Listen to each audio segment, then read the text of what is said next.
Hello बच्चों, welcome to के M education YouTube channel. अभी हम क्लास नाइन्थ का साइंस चैप्टर नाइन्थ, जो कि क्या है, ग्रेविटेशन। काफ़ी लोग इसको टफ चैप्टर मानते हैं। हम इसको छोटे छोटे पार्ट में ब्रेक करके और पढ़ने वाले हैं। तो आज हम इसका पहला पार्ट देखेंगे और इसमें मेन फोकस हमारा जो है वो ग्रेविटेशन के ऊपर ही होगा। ठीक है, टॉपिक देखें अगर तो इस चैप्टर में मेजर मेजर क्या टॉपिक डिवाइडेड है। तो आप पहला देखोगे, सबसे पहला क्या है, ग्रेविटेशन आपको पूरा समझाया जाएगा। यूनिवर्सल लॉ ऑफ ग्रेविटेशन क्या है। दूसरा क्या है, फ्री फॉल का कॉन्सेप्ट समझोगे आप। उसके बाद क्या है, मास मास समझोगे कि मास का कॉन्सेप्ट कहाँ से आया और मास क्या है। फिर देखोगे वेट, वेट क्या होता है। फिर देखोगे आप थ्रस्ट क्या है, प्रेशर क्या है ना। उसके बाद फिर आप समझोगे आर्किमिडीज प्रिंसिपल, जो समझाएगा आपको कि कोई भी ऑब्जेक्ट जो है वो फ्लोट कैसे करेगी, या कोई ऑब्जेक्ट सिंक करेगी या फ्लोट करेगी, वो जज करना हो तो कैसे करेंगे। ठीक है, तो अभी हम पहला टॉपिक देखते हैं। जो पहला टॉपिक हमारा क्या है, टॉपिक वन है हमारा ग्रेविटेशन। ठीक है, एक बारी आगे बढ़ने से पहले प्लीज लाइक एंड सब्सक्राइब कर दे चैनल को। अभी अगर आप देखो तो फिनोमिना क्या है। फिनोमिना ये है कि आप देख रहे हो जो भी चीज है, आप अर्थ की तरफ ही गिर रही है। आप बैठ रहे हो अपने आसपास, कोई भी सामान देखो, आप छत से फेंको, कोई भी चीज उछालो, नीचे गिरेगी तो वो अर्थ के सरफेस पे ही वापस आ जा रही है ना। अब इससे न्यूटन ने जो समझा, ये फिनोमेना जो न्यूटन ने जब पहली बार ऑब्जर्व किया, पेड़ के नीचे बैठा था, एप्पल जो है उसके सिर पे गिरा, तो जो पहली बार न्यूटन ने जो फिनोमेना ऑब्जर्व किया, वहां से क्या निकल के आया, यूनिवर्सल लॉ ऑफ ग्रेविटेशन। तो यूनिवर्सल लॉ ऑफ ग्रेविटेशन क्या कहता है, every object in universe attract every other object having some mass. अगर दुनिया में ऐसी कोई चीज है, छोटी से छोटी, जिसके पास मास है, तो वो दूसरे ऑब्जेक्ट जिसके पास मास है, जितने ऑब्जेक्ट उसके आसपास है, किसी भी एक ऑब्जेक्ट को पकड़ो जो उसके पास मास है ना, तो उसमें क्या होगा, फोर्स ऑफ अट्रैक्शन होगा। फोर्स ऑफ रिपल्सन नहीं होगा मैग्नेटिक या इलेक्ट्रोस्टैटिक की जगह, क्या होगा, फोर्स ऑफ अट्रैक्शन होगा। तो ग्रेविटेशन जो होता है, कोई पूछे आपको तो ये हमेशा क्या है, ये अट्रैक्टिव फोर्स होता है हमेशा। ठीक है, अब क्या है, बोल रहा है कि एक ऑब्जेक्ट है मास m1, एक ऑब्जेक्ट है मास m2 और d डिस्टेंस पे रखा हुआ है ना। d डिस्टेंस कैसे निकालेंगे, दोनों के सेंटर के बीच में स्ट्रेट लाइन मारेंगे हमेशा।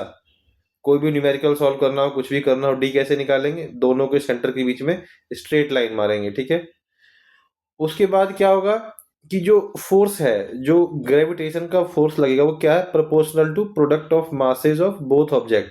मतलब m1 और m2 का प्रोडक्ट। तो F is directly proportional to M1 and M2। मैं आपको डायरेक्टली प्रोपोर्शनल वाला कॉन्सेप्ट समझाऊंगा अभी एक बार। पहले ये फॉर्मूला देख लेते हैं। और इनवर्सली प्रोपोर्शनल टू क्या है, डिस्टेंस बिटवीन टू ऑब्जेक्ट। तो इनवर्सली प्रोपोर्शनल का मतलब क्या हो गया, इसको लिखेंगे F is directly proportional to 1 divided by D square, या फिर इसको बोलेंगे F is inversely proportional to क्या होगा, डी स्क्वायर। तो जब भी इनवर्स का साइन जाता है, इस पूरे जितने आप फिजिक्स पढ़ोगे या केमिस्ट्री पढ़ोगे, तो जब भी इनवर्सली प्रोपोर्शनल वाला साइन जाता है तो एक कांस्टेंट आता है, ये हमेशा याद रखना है ना। तो वो कांस्टेंट क्या आया, कैपिटल जी। कैपिटल जी क्या बोलते हैं इसको, ग्रेविटेशनल कांस्टेंट। और जो ये एफ आया, ये एफ क्या है आपका, एफ है आपका ग्रेविटेशनल फोर्स, है ना। तो जी की वैल्यू क्या निकाल के दी हमें, जी की वैल्यू निकाल के दी 6.7 इंटू 10⁻⁻⁻11 न्यूटन मीटर स्क्वायर पर केजी स्क्वायर। ये यूनिट आई किसकी, जी की। कौन सी यूनिट है ये, एसआई यूनिट है। ऐसे ही एसआई यूनिट ऑफ फोर्स क्या आएगा आपका, Newton. SI unit of mass क्या रखोगे हमेशा, केजी में। और डी, जो डी नीचे डिस्टेंस है, इसका यूनिट क्या रखोगे आप हमेशा, मीटर में। ठीक है, और एक बात हमेशा ध्यान रखना है कि gravitation is a weak type of force. Gravitation ऐसा नहीं है, मतलब बहुत सारे फोर्स होते हैं ना जो बहुत स्ट्रांग नेचर में है, जैसे इलेक्ट्रोस्टैटिक है, मैग्नेटिक है, ये सारे फोर्स क्या है, स्ट्रांग फोर्स है। तो ग्रेविटेशन क्या है, वीक फोर्स है। आप फोर्स के टाइप पढ़ोगे आगे जाके। अब आपको पता है हमारा स्टैंडर्ड स्टाइल क्या है कि हम एनसीईआरटी को डिटेल में समझाते हैं। तो एक बार एनसीईआरटी में डाइव इन करते हैं। तो जैसा भी मैंने आपको 1 मिनट पहले बोला था कि मैं चैप्टर स्टार्ट करने से पहले आपको समझाऊंगा डायरेक्टली प्रोपोर्शनल क्या है, इनवर्सली प्रोपोर्शनल क्या है ना। तो डायरेक्टली प्रोपोर्शनल समझते हैं। क्या दिया, कोई भी मान के चलो, ए जो है डायरेक्टली प्रोपोर्शनल टू क्या है, बी मान, है ना, क्या है, ए डायरेक्टली प्रोपोर्शनल टू बी है। इसका मतलब क्या होता है, इसका मतलब अगर आप बी को बढ़ाओगे तो ए भी बढ़ेगा, है ना। अगर बी को 2 टाइम्स बढ़ा दोगे, यहाँ पे कोई पावर नहीं है, तो यहाँ पे कोई पावर नहीं है, तो बी को अगर 2 टाइम्स बढ़ा दोगे तो ए भी क्या हो जाएगा, ए भी लगभग आपका 2 टाइम्स इंक्रीज हो जाएगा, है। एग्जाम्पल के तौर पे देखते हैं, है ना, कि आप कुछ सामान उठा के ले जा रहे हो, है ना, तो आपको फील करना है कितना भारी सामान उठा के आप ले जा रहे हो, कितना फोर्स आपको लग रहा है ना। तो अगर सामान ज़्यादा होगा तो आपका फोर्स भी ज़्यादा लगेगा, है ना। अगर सामान आप डबल कर दोगे तो लगभग आपका फोर्स भी डबल हो जाएगा, ठीक है। तो अब दूसरा सिंपल सा एग्जांपल देखते हैं। जैसे आपको कोई मतलब खींच रहा है, पुल कर रहा है ना, तो पुल कर रहा है तो आप आगे बढ़ोगे, है ना। तो आप कितने आगे बढ़ोगे, वो मान के चलो एक बंदा पुल कर रहा है तो थोड़ा सा आगे बढ़ोगे, 2 बंदे पुल कर रहे हैं तो थोड़ा ज़्यादा आगे बढ़ोगे। तो ये प्रोपोर्शनल वाला कॉन्सेप्ट मतलब क्या है कि इसको बढ़ाया, सिंपल सी बात है कि मतलब अगर बी को बढ़ाया तो ए भी बढ़ेगा, बस ये ध्यान रखना है ना। अगर पावर 1 है तो 1 टाइम बढ़ेगा। अगर ऐसा ही हो जाए ए की बी 2, है ना, तो इससे क्या हो जाएगा, मान के चलो बी को क्या कर दिया, ट्वाइस कर दिया, तो ये क्या हो जाएगा, A is directly proportional to 2b का स्क्वायर। तो क्या हो जाएगा, A is directly proportional to 4b का स्क्वायर। तो ए कितना टाइम्स बढ़ जाएगा, 4 टाइम्स। तो अगर पावर 1 है तो 1 टाइम, पावर 2 है तो उसका स्क्वायर टाइम्स, जितना अगर 3 किया तो 9 टाइम्स बढ़ गया। ऐसे इनवर्सली प्रोपोर्शनल क्या होता है, A is inversely proportional to let say B आ गया, ऐसा कहीं लिखा होगा कि भाई बी का इनवर्सली प्रोपोर्शनल है, तो इसका मतलब क्या होगा, अगर इसको बढ़ाओगे तो ये क्या होगा, कम होगा। एग्जाम्पल के तौर पे मान के चलो ए की क्या है, अभी क्या है, बी की वैल्यू मान के चलो 10 है, तो 1/10 कितना हो जाएगा, तो ए लगभग लगभग कितना हो जाएगा, 0.1 के आसपास। अब दूसरा देखते हैं, अगर बी की वैल्यू जो है 100 हो गई तो कितना हो जाएगा, 0.01, और कम हो गया, है ना। तो इनवर्सली प्रोपोर्शनल का मतलब है कि अगर इसको बढ़ाया तो ये कम होगा, अगर पावर 1 है तो 1 टाइम, अगर पावर 2 है तो स्क्वायर टाइम्स, पावर 3 है तो क्यूब टाइम्स। तो 2 रिलेशन हमें ध्यान रखने हैं। एक रिलेशन क्या ध्यान रखना है हमने, कि डायरेक्टली प्रोपोर्शनल का मतलब होता है एक को बढ़ाओ दूसरा बढ़ेगा, इनवर्सली प्रोपोर्शनल का मतलब होता है एक को बढ़ाओ दूसरा घटेगा, ठीक है। ऐसे और भी लाइव एग्जांपल्स मिल जाएंगे इन रिलेशंस के आपको। अब आगे बढ़ते हैं। अब ये हमेशा याद रखना है कि एनसीईआरटी तो पढ़ना ही पढ़ना है। किसी भी एग्ज़ाम में आप बिना एनसीईआरटी के नहीं निकाल सकते, चाहे आपका नॉर्मल बोर्ड एग्ज़ाम हो, चाहे आपका कम्पिटिटिव एग्ज़ाम हो। स्टार्ट एनसीईआरटी से करो और फिर उसके ऊपर फाउंडेशन बनाते रहो। तो एनसीईआरटी पहले स्टार्ट करते हैं, ज़्यादा टाइम लगेगा नहीं इसमें। तो पहला चैप्टर, पहला क्या कह रहा है, चैप्टर का नाम बता रहा है, उसके बाद क्या कह रहा है, ये कह रहा है कि हमें पता है कि हमेशा कभी भी एक फोर्स तो चाहिए क्या करने के लिए, किसी भी ऑब्जेक्ट का स्पीड या डायरेक्शन चेंज करने के लिए। ये कौन सा था, फर्स्ट लॉ था, फर्स्ट लॉ ऑफ मोशन था कि भाई हमेशा एक फोर्स चाहिए, है ना। अगर F इज इक्वल टू 0 है तो एक्सिलरेशन इज इक्वल टू 0 रहेगा। तो या उसको अगर वेलोसिटी v है तो इनिशियल की जगह फाइनल भी वही रह जाएगी, अगर वेलोसिटी 0 है तो वो आगे भी 0 ही रह जाएगी। तो हमें पता है किसी भी ऑब्जेक्ट के स्टेट को चेंज करने के लिए कुछ ना कुछ फोर्स तो आपको लगाना पड़ेगा। अब हाँ, ये भी देखा है हमने कि कोई ऑब्जेक्ट किसी हाइट से गिरती है तो अर्थ की तरफ आती है। ऐसे ही हमने देखा है कि प्लेनेट जो है सन के आसपास जाता है और जो मून है अर्थ के चारों तरफ जाता है। ये हमने क्लास 8 में कितनी बार पढ़ा। अब इसैक न्यूटन सर जो थे उन्होंने स्टडी करी और उन्होंने ये समझा कि कोई फोर्स है जो सबके लिए रिस्पॉन्सिबल है ना। और इस फोर्स को क्या नाम दिया गया, ग्रेविटेशनल फोर्स दिया गया, ठीक है। अब उन्होंने क्या किया, इस चैप्टर में मोटा मोटा क्या पढ़ेंगे, ग्रेविटेशनल पढ़ेंगे और यूनिवर्सल लॉ ऑफ ग्रेविटेशन पढ़ेंगे और इसके इफेक्ट पढ़ेंगे, बाकी चीजें, है ना। और कैसे एक ऑब्जेक्ट का वेट जो है एक जगह से दूसरी जगह पे वेरी करता है। ये तो इंट्रो था कि इस चैप्टर में क्या है क्या नहीं है। पहला पार्ट जो भी आपको पढ़ा रहा था वो क्या था, ग्रेविटेशन।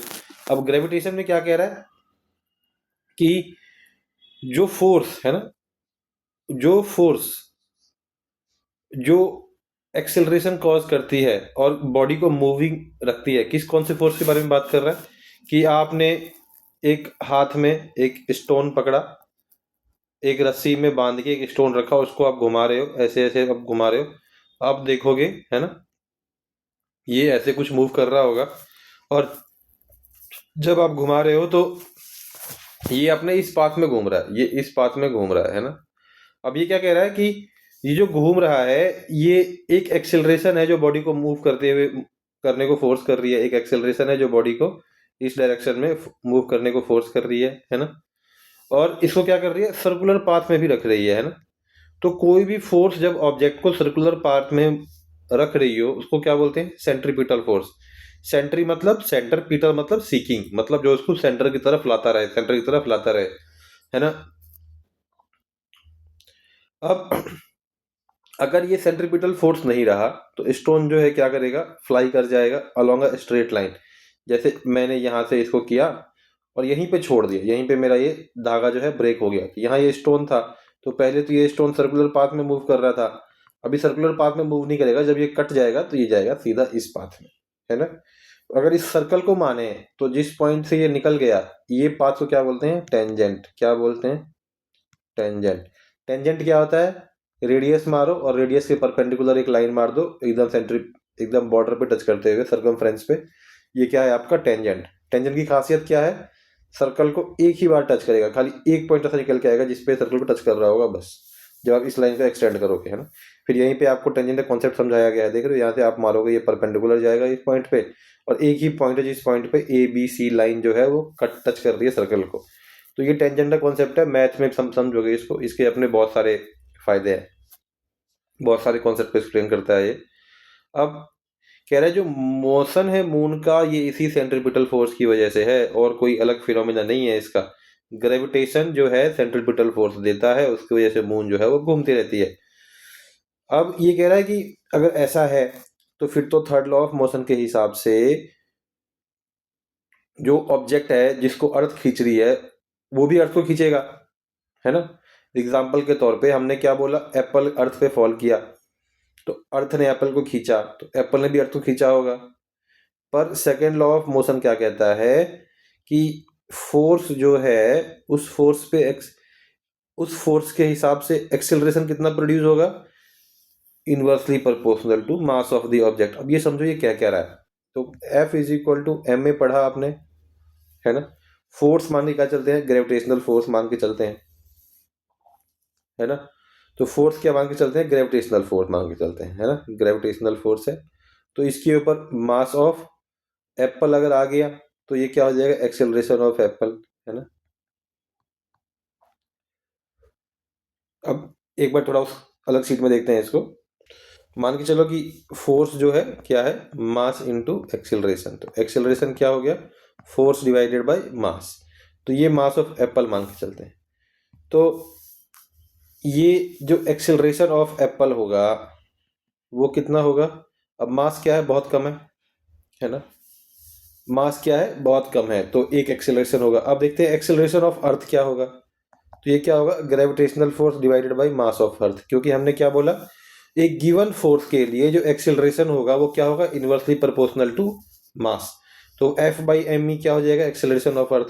अब अर्थ का जो मास है वो बहुत ज्यादा है, अगर ये बहुत ज्यादा है तो ये क्या होगा, बहुत कम होगा।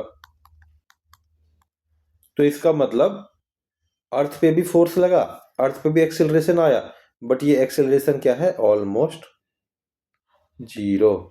इसकी वजह से आपको अर्थ की मूवमेंट एप्पल की तरफ नहीं दिखी, बट एप्पल की मूवमेंट अर्थ की तरफ दिखी, है ना। अब ऐसे ही कोई बोलेगा कि भाई जो अर्थ है वो मून की तरफ क्यों नहीं जा रहा, तो सिंपल है कि भाई अर्थ का मास बहुत ज्यादा है एज कंपेयर टू मून, है ना। तो और हमने ग्रेविटेशन का एक डेफिनेशन देख लिया, यूनिवर्सल लॉ ऑफ जो ग्रेविटेशन था, कि हर ऑब्जेक्ट जिसके पास मास है वो हर उस दूसरे ऑब्जेक्ट को अट्रैक्ट करेगा जिसके पास मास होगा। मतलब अगर मैं यहाँ बैठा हूँ तो मैं किसी दूसरे यूनिवर्स के किसी स्टार को अट्रैक्ट कर रहा हूँ, और वो भी मुझे अट्रैक्ट कर रहा है, बट क्या है, मास और डिस्टेंस दोनों पे डिपेंड करता है। वही चीज आपको दोबारा समझा रहा है कि directly proportional to product of mass, directly proportional to distance का स्क्वायर, और ये आपका आ गया फोर्स। और उसके बाद क्या बोला, सबका यूनिट निकाल के दिखाया आपको, कैपिटल जी का यूनिट निकाल के दिखाया। कैपिटल जी का यूनिट कैसे निकाल के दिखाया कि आपको बोला कि F is equal to capital G small capital M into small m divided by D का स्क्वायर। डी इधर आ गया, क्या बन गया? F इंटू डी का square is equal to capital G capital M into M, मतलब mass of big object mass of small object. तो अब यहाँ पे दोनों मास का प्रोडक्ट आ गया। तो F का यूनिट क्या है? न्यूटन। डी का यूनिट क्या है? मीटर। तो क्या हो जाएगा? स्क्वायर। और ये क्या है? केजी। ये भी क्या है? केजी। तो ये क्या हो जाएगा? Newton per metre square divided by KG का स्क्वायर। कहीं कहीं पे क्या देखोगे आप लिखा हुआ? Newton metre square divided by per KG, sorry per नहीं, डिवाइडेड बाई हो जाएगा ये आपका केजी की पावर -2, है ना। तो ये पावर जब ऊपर जाएगा तो माइनस के फॉर्म में लिखा जाएगा। तो कहीं कहीं आप ऐसा भी लिखोगे लिखा हुआ, जैसे यहाँ देख रहे हो आप, है ना। अब जो कैपिटल जी की बात हो रही है, कैपिटल जी एक कांस्टेंट है, हर प्रोपोर्शनल पे हटने पे एक कांस्टेंट आता है जिसकी वैल्यू जो है इक्वेशन बाय इक्वेशन फिक्स रहती है ऑलमोस्ट। ये हर जगह देखोगे आप, इलेक्ट्रोस्टैटिक फोर्स देखोगे, मैग्नेटिक फोर्स देखो, कहीं भी देखोगे ऐसा ही निकल के आएगा, है ना। अब कैपिटल जी का जो है, कैपिटल जी की वैल्यू निकाली। कैपिटल जी की वैल्यू किसने निकाली? हेनरी कैवेंडिश ने निकाली। कब निकाली? 1731 से 1810 के बीच में जो इसका लाइफ स्पैन है। एग्जैक्ट डेट इसमें नहीं लिखा हुआ, तो इसका लाइफ स्पैन लिख दिया। इसने इसको डिस्कवर किया एक सेंसिटिव, मतलब एक ऐसा तराजू जो बहुत कम वेट को नाप सके, है ना, या बहुत कम चेंज पे रिस्पॉन्ड करे। तो क्या वैल्यू निकल के आई? 6.673 इंटू 10⁻⁻11 न्यूटन मीटर स्क्वायर पर केजी स्क्वायर। अब इस वैल्यू को आपने एक रट लेना है, ये आपके पास एक याद करने वाली चीज आ गई। इसके बिना इक्वेशन सॉल्व नहीं होंगे आपके, ठीक है। अब यहाँ पे आपको इनवर्स रिलेशन समझाया गया है। इनवर्स का मैंने आपको बता ही दिया कि इनवर्स क्या होता है क्या नहीं। अब आपका पहला एग्जाम्पल दिया, ये पहला एग्जाम्पल है, ये इंपॉर्टेंट भी है, आपके पेपर में भी डायरेक्ट आ सकता है। तो कभी भी एनसीईआरटी के एग्जाम्पल को हल्के में नहीं लेना है। तो इसमें क्या किया? अर्थ का मास दिया, है ना। उसके बाद क्या किया? मून का मास दिया, और डिस्टेंस क्या दे दिया? दोनों के बीच में डिस्टेंस दे दिया। ये डिस्टेंस किलोमीटर में है, ध्यान रखना, तो मीटर में कन्वर्ट करेंगे इसको, है ना। और जी क्या दिया? 6.7 इंटू 10⁻⁻11। तो हमेशा देखोगे जी का वैल्यू यही लिखा रहेगा 6.7, ना कि जी का वैल्यू 6.673 लिखा रहेगा, है ना। थोड़ा सा राउंड ऑफ कर दिया, 6.7 इंटू 10⁻⁻11। अब मास ऑफ अर्थ क्या है? 6 इंटू 10⁻24 दे दिया। मास ऑफ मून दे दिया। डिस्टेंस किलोमीटर में दिया हुआ है, 1000 से मल्टीप्लाई करेंगे तो कितना हो जाएगा? 10⁻5 था। फिर 10⁻3 मल्टीप्लाई किया तो कितना हो गया? 10⁻8। कैपिटल जी की वैल्यू दी हुई है आपको, फॉर्मूले में रखेंगे और वैल्यू क्या निकल के आएगा? वैल्यू निकल के आएगा 2.02 इंटू 10⁻20 न्यूटन। कितना आएगा? 2.02 इंटू 10⁻20 न्यूटन। ये फोर्स बहुत ज्यादा है। क्यों बहुत ज्यादा है? क्योंकि मास ऑफ अर्थ बहुत ज्यादा है, मास ऑफ मून बहुत ज्यादा है, और डिस्टेंस जो है ज्यादा है बट उतना भी ज्यादा नहीं है, मतलब, है ना। 10⁻8 बहुत ज्यादा होता है, बट फिर भी मतलब as compare to sun and all other क्या है, ये डिस्टेंस जो है थोड़ा कम है ना। तो ये फोर्स लगता है। ऐसे ही आप क्या करो, आप m की जगह अपना मास डालो। अपना मास डालने के बाद देखो कि क्या निकल के आता है। कुछ क्वेश्चंस हैं जो आपके पेपर में डायरेक्टली आ सकते हैं। ये क्या कह रहा है? State the universal law of gravitation. तो जो मैंने स्लाइड पे यूनिवर्सल लॉ ऑफ ग्रेविटेशन समझाया था वो आप लिख के आ जाओगे, बात बन जाएगी डायग्राम के साथ, है ना। और ये कह रहा है कि आप फॉर्मूला लिखो, है ना, कि एक ऑब्जेक्ट और अर्थ के बीच में लगता है, तो उसी में आपको फॉर्मूला लिख देना है, ये वाला फॉर्मूला, है ना। कौन सा फॉर्मूला? ये वाला फॉर्मूला। जब भी ऐसा क्वेश्चन आए तो फॉर्मूला भी लिखना है, यूनिट भी लिखना है ना। और सारे क्वेश्चन उस फॉर्मूले में जितने पैरामीटर हैं सबकी यूनिट अलग अलग से लिख दो, तो आपको पूरे नंबर मिल जाएंगे। खाली फॉर्मूला लिख के आ जाओगे तो पूरे नंबर नहीं मिलेंगे, ठीक है। अब यूनिवर्सल लॉ ऑफ ग्रेविटेशन का इंपॉर्टेंस समझाया हमें। क्या इंपॉर्टेंस समझाया? यही वो फोर्स है जो अर्थ को बाइंड करता है। अगर ग्रेविटेशन नहीं होगा तो एटमॉस्फेयर नहीं होगा आपका, है ना। आपका एटमॉस्फेयर नहीं होगा क्योंकि ये गैस को बांधेगा नहीं, गैस सारे उड़ जाएंगे, ऑक्सीजन रहेगा नहीं आपके पास सांस लेने के लिए, है ना। और जो मून का मोशन है अर्थ की तरफ, अब मून का मोशन का इंपॉर्टेंस क्या है? मंथ। अर्थ के मोशन से क्या होता है? डे। मून के मोशन से क्या होता है? मंथ। और अर्थ का जो है सन की तरफ चारों तरफ जो मोशन होता है उससे क्या होता है? ईयर। तो अगर मून का मोशन नहीं होगा तो वैसे तो और भी फिनोमिना आएंगी, बहुत सारा इफेक्ट आएगा, बट डायरेक्ट अगर कोई आपसे एग्जांपल पूछे कि भाई मून घूमेगा नहीं अर्थ की चारों तरफ तो क्या होगा? भाई ये जो मंथ वाले फिनोमिना है ये आपके बंद हो जाएंगे। Motion of planet around sun. अब प्लेनेट जो है सन की चारों तरफ घूमते हैं, नॉट खाली अर्थ, बाकी सारे प्लेनेट भी। और जो आप टाइड देखते हो, टाइड, जो समुंदर में पानी जो है उठ के और फिर गिरता है, ये जो टाइड बोलते हैं इसको। ये जो टाइड देखते हो ये किसकी वजह से होता है? मून के ग्रेविटेशन, मून का ग्रेविटेशन जो पानी को खींचता है उसकी वजह से होता है ये। तो 9.1 हमारा पूरा खत्म। अगले में क्या देखेंगे हम? 9.2। 9.2 में क्या समझेंगे हम? Free fall. कंपैरेटिवली सिंपल है। अभी हमने ग्रेविटेशन देख लिया, कॉन्सेप्ट देख लिया, कुछ अगर इंपॉर्टेंट आंसर देखोगे तो ये क्वेश्चन आपके पास बार बार आएगा। तो ये ऑलरेडी एनसीईआरटी में समझा दिया मैंने कि दो ऑब्जेक्ट के बीच में फोर्स कैसे निकालते हैं। दूसरा क्या बोलेगा कि किसी का मास एक्स टाइम चेंज कर दिया और डिस्टेंस वाई टाइम चेंज कर दिया तो फोर्स में कितना इंपैक्ट आएगा, कितना फोर्स जो है आपका चेंज होगा, है ना। तो इस टाइप के आपके पास क्वेश्चन आएंगे। तो इस वाले वीडियो में इतना ही। So thank you for watching complete video. इसी चैप्टर के बाकी पार्ट जो है हम अगले वाले वीडियोस में देखेंगे। क्लोज करने से पहले प्लीज एक बार लाइक एंड सब्सक्राइब कर दें। और अगर आप हमारी किसी भी टाइप की हेल्प करना चाहते हो तो हमने अपना यूपीआई हैंडल दिया हुआ, इस पे आप स्कैन करके पे करके हमारी हेल्प कर सकते हो। ठीक है। हमने अपनी ईमेल आईडी और टेलीग्राम लिंक दिया हुआ है, इसको आप, अगर आपको हमारे से 1-to-1 क्लासेस चाहिए, आप हमारे चैनल पे पढ़ाना चाहते हो, हमारे से जुड़ना चाहते हो, किसी भी चैप्टर का नोट्स और किसी भी क्वेश्चन का आंसर चाहिए, आप हमें लिख के पूछ सकते हो। We will definitely answer. So thank you again for watching complete video.